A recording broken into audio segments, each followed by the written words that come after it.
1999 में शुरू हुई आईआरसीटीसी की 75,000 करोड़ रुपए के मार्केट कैप वाली IRCTC online ticket booking, catering service, package drinking water का काम करती है। अब हम इनके जरा नतीजों पर फोकस कर लेते हैं। आय 12% बढ़ी है, मुनाफा 33% बढ़ा है। हालांकि जब हम मार्जिन पर नजर डालते हैं तो यहाँ पर प्रेशर दिखा है। तो नतीजों के लिए महत्वपूर्ण ट्रिगर्स कौन से रहे हैं? केटरिंग की शिकायतें और जो ओवर चार्जिंग की समस्या कम करने की प्लानिंग थी, उसका क्या हुआ है, क्या अपडेट है, इन सब पर हम विस्तार से बात करेंगे। वेलकम करते हैं हमारे शो में कंपनी के सीएमडी संजय कुमार जैन को। Mister Jain sir, good afternoon, बहुत स्वागत है आपका जी बिजनेस पे। सर, सबसे पहले तो नतीजों पर ही फोकस करेंगे। कैसे रहे हैं नंबर्स और ग्रोथ आउटलुक कैसा दिख रहा है? नई नंबर ऑफ ट्रेन्स आ रही है, इकोनॉमी में बूम है, डीएफसी से रेलवे की कैपेसिटी रिलीज़ हुई है और इंफ्रास्ट्रक्चर रेल पे काफ़ी खर्चा हो रहा है। तो इससे मेरे को आगे के दिनों में ज़्यादा से ज़्यादा नंबर ऑफ ट्रेन्स चलेंगी ऐसी आशा है और इसके चलते हमारा रेवेन्यू और मार्जिन दोनों अच्छा रहेगा, इसकी आशा है। ओके अच्छा जैन सर, अगर आप बता सकें ये जो फास्ट एंड तत्काल बुकिंग के सिस्टम अपग्रेडेशन आप कर रहे थे, उस पर क्या अपडेट है सर? ये हमारे जो एनगेट है और पीआरएस मॉडर्नाइजेशन, एनगेट के अपग्रेडेशन का काम चल रहा है, एनहांसमेंट का काम चल रहा है और पीआरएस का मॉडर्नाइजेशन का काम चल रहा है। ये मार्च 25 तक होने की पूरी संभावना है। अच्छा सर, केटरिंग को लेके बड़ी सारी शिकायतें आ रही थी और लगातार बढ़ती चली जा रही हैं। हमने सोशल मीडिया पे भी देखा, बहुत सारे थे। तो ज़रा बताइए कि अब इसके लिए क्या रास्ता निकाला है और क्या रणनीति आईआरसीटीसी अपना रहा है इसको कम करने के लिए, इसको काबू में लाने के लिए? कैटरिंग में कंप्लेंट करीब हम 16 लाख खाना डेली सप्लाई करते हैं और 16 लाख खाने में 300 रेफरेंसेस आते हैं। वो सारे कंप्लेंट्स नहीं हैं, उसमें कुछ क्वेरी रहती है, कुछ असिस्टेंस रिक्वायर्ड रहता है और कुछ में ग्रीवांसेस होते हैं। ये हमारा अभी काफ़ी इम्प्रूव किया है, करीब 1 लाख पे 25 रेफरेंस आते हैं, विच इज़ अगर इंडस्ट्री के नॉर्म्स पे आप देखें, जो कि जनरली मुझे बताया गया है कि 2% रहता है, इससे काफ़ी कम है। फिर भी हम निरंतर प्रयास करते हैं कि लोगों को ज़्यादा से ज़्यादा और अच्छी सर्विस कैसे दी जा सके।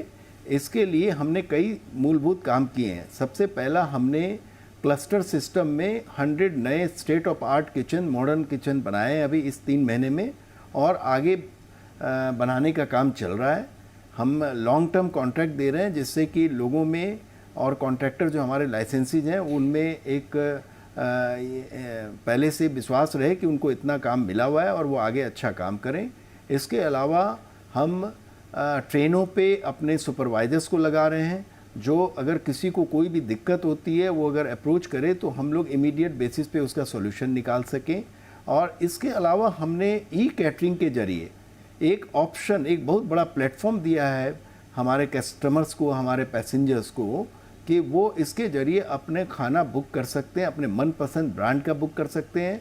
इसके लिए हमने 400 स्टेशनों पे 550 वेंडर्स अभी इंगेज किए हैं, डायरेक्ट और एग्रीगेटर के थ्रू भी, जिसमें जोमेटो, स्विगी जैसे भी एग्रीगेटर्स हैं। Very well. अच्छा सर, हम देखते हैं आमतौर पे त्योहारी सीजन जब शुरू होता है तो ये ओवरचार्जिंग की समस्या है वो सामने आ जाती है। इससे निपटने के लिए कंपनी क्या कर रही है? आपका एकदम सही कहना है। ओवर चार्जिंग की समस्या को दूर करने के लिए हमने ऑलरेडी ई कैटरिंग के जरिए एक पायलट प्रोजेक्ट चालू किया है, जिसमें कि हमने रेल लीर जो कि 15 रुपये में बिकता है, उसका एक ऑप्शन हम अभी टू स्टार्ट विद अभी अपने पैसेंजर्स को दिए हैं। इनके एक्सपीरियंस को गेन करने के बाद हम इस पर और आगे कार्रवाई करेंगे। ओके अच्छा सर, ये बताइए कि किस तरह की ग्रोथ अब आप गोइंग फॉरवर्ड आय में और मुनाफे में आगे देख रहे हैं? देखिए, अभी रेल इंफ्रास्ट्रक्चर काफ़ी एक्सपेंड कर रहा है। इस बजट में भी 2.6 लाख करोड़ का प्रावधान इनके इंफ्रास्ट्रक्चर को बढ़ाने के लिए किया गया है।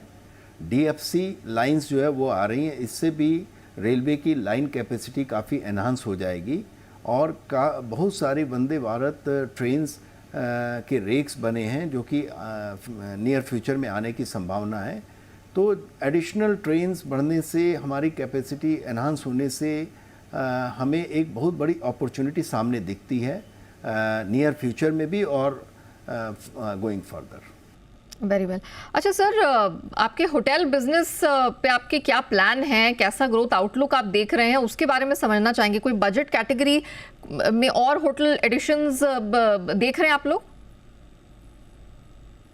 नहीं, हमारा main target actually budget category का ही रहता है और हम उसमें हमारे अगर टूरिस्ट देखें, हमारे यहाँ से बुकिंग देखेंगे, वो जनरली पैसेंजर जो 2000 से 3000 रुपये पर नाइट की बुकिंग दे सकते हैं होटल के लिए, ऐसे कस्टमर्स ज़्यादा हमारे पास हैं। तो उनके हिसाब से ही हमने होटल्स की भी प्लानिंग की, टाई अप भी किया है और रिटायरिंग रूम भी हम चलाते हैं, पॉट्स भी चलाते हैं। तो वो हमारा टारगेट ऑडियंस है, उसी पे हम वर्क करते हैं। अच्छा सर, ये बात तो होटल स्पेस की हो गई। ओवरऑल टूरिज्म सेगमेंट को लेकर कैसे ग्रोथ प्लान्स है सर? देखिए, टूरिज़्म में सबसे पहले तो हम लोग कॉरपोरेट लेवल पे टाई अप कर रहे हैं। ऑलरेडी हमने डीएमआरसी के साथ इसका कॉरपोरेट टाई अप कर लिया, सीबीआई के साथ किया है और भी कई अभी हमारी पाइपलाइन में चल रहे हैं ऐसे कॉरपोरेट टाई अप्स। तो एक तो हम वो करेंगे। दूसरा, टूरिज़्म को बढ़ाने के लिए हमने जो नए डेस्टिनेशंस हैं, जैसे अभी चेनाब ब्रिज आप देख रहे होंगे, उस पे भी हमने रेल बेस्ड टूरिज़्म पैकेजेज जो है लॉन्च किए हैं। इनफैक्ट अगर आप देखें तो एक रेल बेस्ड टूरिज़्म पैकेजेज जो है हमने पहले जहां 67 से और 70 के बीच में हमारे पैकेजेस चल रहे थे, अभी मोर देन 100 चल रहे हैं और इसमें हम काफ़ी बढ़ोतरी करने की बात कर रहे हैं। इसके अलावा भारत गौरव ट्रेन्स जो IRCTC चलाती है उसमें और स्टेट तीर्थ जो चलते हैं उस पर भी हमने कई 8 स्टेट से ऑलरेडी MOU कर लिया है उसको चलाने के लिए और 2 के साथ बात चल रही है। बहुत जल्दी वो भी कवर कर लिया जाएगा। ओके जैन सर, एक आखिरी सवाल, ट्रेन टिकट्स के अलावा एयरलाइन बुकिंग है, इन सब को लेके सर क्या स्ट्रैटेजी है? हम लोग आपको बताते हैं, एयर बुकिंग भी हम प्रोवाइड करते हैं और इसमें करीब 4500 टिकट की बुकिंग, सेगमेंट्स की बुकिंग जो है 5000 सेगमेंट्स की बुकिंग डेली आती है। इसको हम लोग फर्दर बढ़ाने की पूरी चेष्टा कर रहे हैं। इसमें हमें अपने IT सिस्टम में जो सर्वर्स वगैरह हैं, जो कैपेसिटी है, उसको भी एनहांस करनी है और उसी को ध्यान में रखते हुए हमने कॉर्पोरेट के साथ अपना टाई अप भी स्टार्ट किया है, सो दैट उनका एयर टिकटिंग की रिक्वायरमेंट, होटल की रिक्वायरमेंट और भी ट्रैवल रिलेटेड कोई भी सॉल्यूशंस की रिक्वायरमेंट हो, उसको हम पूरा कर पाएँ। Jain sir, thank you so much समय निकालकर जी बिजनेस से बातचीत करने के लिए और आगे किस तरह के प्लान्स हैं IRCTC के वो साझा करने के लिए आपका बहुत बहुत धन्यवाद।